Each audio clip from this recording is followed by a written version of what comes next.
തുടക്കം മുതലേ ഈ കേസിൻ്റെ അന്വേഷണത്തിന് വലിയ വിഘാതങ്ങൾ സൃഷ്ടിച്ചുകൊണ്ടിരുന്നു ദിലീപിനെ സ്നേഹിക്കുന്ന സിനിമാക്കാരും അതുപോലെ ദിലീപിൻ്റെ സുഹൃത്തുക്കളും കൂട്ടുകാരും.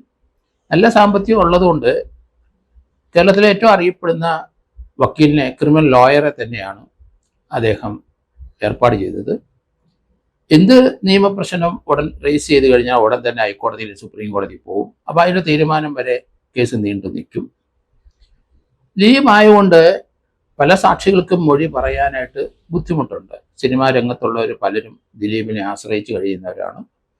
പ്രൊഡ്യൂസർമാർ ധാരാളം സിനിമ പ്രൊഡ്യൂസ് ചെയ്തുകൊണ്ട് ആ പ്രൊഡ്യൂസർ രംഗത്തും അതുപോലെ തന്നെ ഷൂട്ടിംഗ് രംഗത്തും ഒക്കെയുള്ള പല ബിസിനസ് താല്പര്യമുള്ളവരെല്ലാവരും ദിലീപിനെ ആശ്രയിച്ച് നിൽക്കുന്നൊരു സന്ദർഭമായതുകൊണ്ട് ദിലീപ് നിരന്തരം നിയമപ്രശ്നം ഉയർത്തി കേസിൽ നിന്ന് രക്ഷപ്പെടാൻ തുടക്കം പോലെ ശ്രമിക്കുന്നത് കൊണ്ട് ആണ് ഇത്രയും ഡിലേ വന്നത്.